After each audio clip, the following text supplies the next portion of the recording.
ሁሉ ነገር እንድለቅ ደግሞ በምወደው ነገር መጣችብኝ።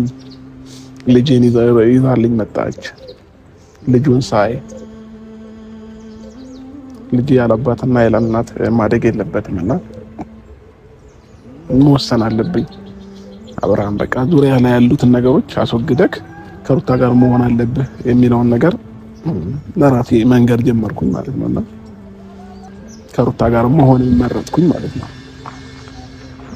ግን ደግሞ ይሄንን ፈጽሞ ይፈጠራል ሩታ እኔ ህይወት ላይ ትቀልዳለች በዚህ ልክ የማይሆን ነገር ታደርጋለች ብዬ አላሰብኩም ነበር። አይተዋረክሽኝ ዘመድ አሳጣሽኝ አላሳዝንሽም ወይ ማረፊያ እንደሌለው ተንሳፋፊ አረክሽኝ አላሳዝንሽም ወይ ግፍ እንደዋልሽብኝ ግፍ ይጠብቅሻል አላሳዝንሽም ወይ። ሰላም ቤተሰቦች እንዴት ናችሁ? ደህና ናችሁ ወይ? እኔ ደህና ነኝ እግዚአብሔር ይመስገን። ቤተሰቦቼ እንግዲህ ዛሬም ወደ እናንተ ተመልሼ መጥቻለሁ። ወደ እናንተ እንግዲህ ተመልሼ ስመጣ አብዛኛው ሰዎች ያው ትናንትና በተፈጠረው ነገሮች ብዙ ነገሮችን እያላችሁ ነበረ። ተጨንቃችሁም ብዙ ነገር ያወራችሁኝ ሰዎች አላችሁ። እናንተን ከልብ አመሰግናለሁ። እኔ ደህና ነኝ።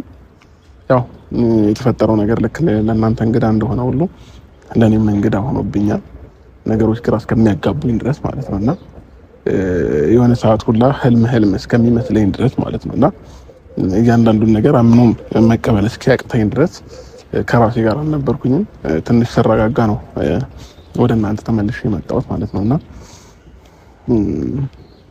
አሁንም ድረስ አላመንኩኝም። አሁንም ድረስ አምኖ መቀበል እያቃተኝ ነውና በዚህ ልክ እኔ ሩታን አይቻትም በዚህ ልክ ሆና ምንም አልጠብቃትም አልገምታምና ቃል ነው በቃ ያጠረኝ። ትናንትና መናገር እስኪያቅተኝ ድረስ አፌ እስኪተሳሰር ድረስ ነው የደረስኩት።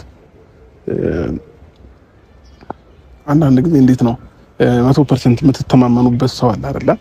እኔ ሩታ ላይ ልክ የዛን ያህል 100% ተማምኜባት ነበረ። ምንም አይነት ነገር ለኔ ክፋት አታስብም ወይንም ጓደኞቼ ዙሪያ ላይ ያሉ ሰዎች በሙሉ ብዙ ነገር እያሉኝ በዛ ልክ እኔ ሩታን አምናታለሁ እያልኩኝ የነበረበት ምክንያት አለኝ። እሱ ምንድነው ሩታ ፈጽሞ እኔ ላይ መጥፎ ነገር ልታደርግ አትችልም ብኛ አእምሮዬን ስላሳመንኩት ነውና በምን አይነት መንገድ ነገሮችን ማስረዳት እንዳለብኝ ራሱ ግራ ገብቶኛል። ግን ደግሞ በጣም ከልቤ ነው ያዘንኩት ከምላችሁ በላይ ማለት ነው ከልቤ። ያው በዚህ ሰሞን እየሆነች የነበረው ነገር አለ ሩታ